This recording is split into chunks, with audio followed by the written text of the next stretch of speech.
वन्य जीवों में केनाइन डिस्टेंपर वायरस का प्रकोप न फैले, इसको लेकर कॉर्बेट प्रशासन को अनुमति मिल चुकी है।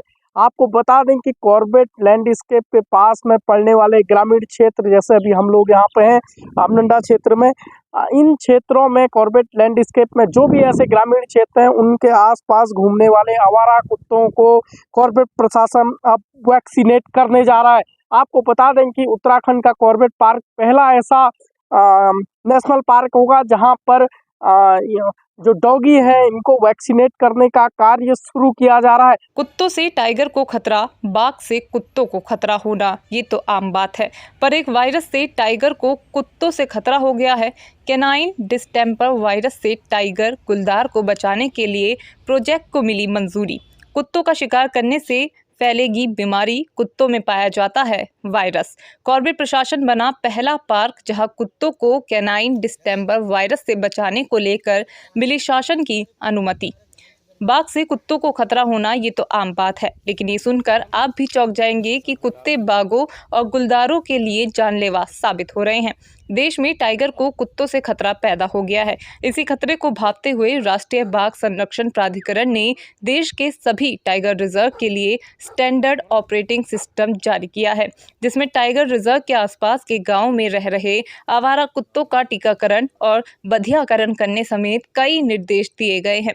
बाघों को कुत्तों से सीधे तौर पर तो कोई खतरा नहीं है, लेकिन कैनाइन डिस्टेंपर डिजीज नामक वायरस जो कुत्तों से फैलता है, ये बाघों को भी अपनी चपेट में ले सकता है। कैनाइन डिस्टेंपर वायरस से टाइगर गुलदार को बचाने के लिए प्रोजेक्ट को सरकार से मंजूरी मिल गई है। अब जल्द ही कॉर्बेट पार्क से लगते लैंडस्केप क्षेत्रों में शुरू होगा डॉगी का टीकाकरण। बता दें कि आवारा कुत्तों के जरिए जंगल में बाघ, तेंदुए जैसे वन्य जीवों में सीडीवी यानी कि कैनाइन डिस्टेंपर वायरस बीमारी पहुंच सकती है। कुत्तों से सीडीवी बीमारी वन्य जीवों में ट्रांसमिट होती है। जब बाघ, तेंदुआ आदि उसका शिकार करते हैं तो वो खतरनाक वायरस उनमें पहुंच जाता है। ये बीमारी दिमाग को प्रभावित करती है। वन्यजीव में तेज बुखार, लकवा के रूप में इसके लक्षण देखने को मिलते हैं, जिसके बाद उनकी मौत हो जाती है। बीमारी के खतरे को देखते हुए एनटीसीए और वन महकमा सतर्क हो गया है।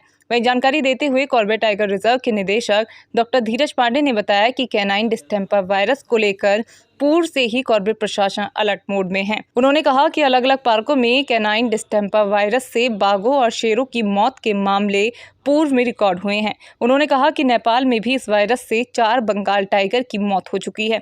उन्होंने कहा कि इसको रोकने को लेकर हमारे द्वारा एक प्रोजेक्ट बनाया गया था, जिसको मंजूरी मिल चुकी है और उत्तराखंड का कॉर्बेट पार्क पहला ऐसा पार्क है जिसको इसको लेकर मंजूरी मिली है। उन्होंने कहा कि कॉर्बेट पार्क और आसपास के क्षेत्र में रहने वाले आवारा कुत्तों को हमारे द्वारा वैक्सीनेट करने की कार्रवाई अब जल्द शुरू की जाएगी। उसके साथ साथ एक डिजीज सर्विलांस प्रोटोकॉल भी शुरू किया जाएगा, टाइगर में इस बीमारी को कैसे कंट्रोल किया जाए।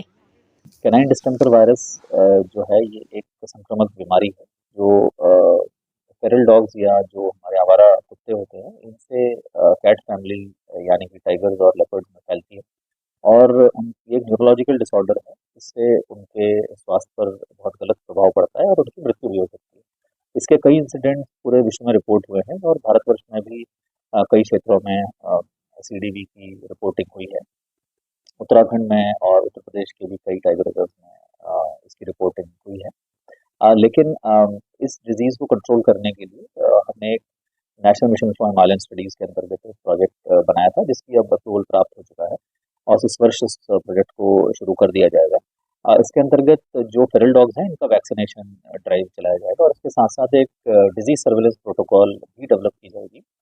टाइगर्स में जो हमारा सीडीवी है इसको किस प्रकार से कंट्रोल कर सकते हैं, ये इस प्रकार का एक पहला प्रोजेक्ट होगा।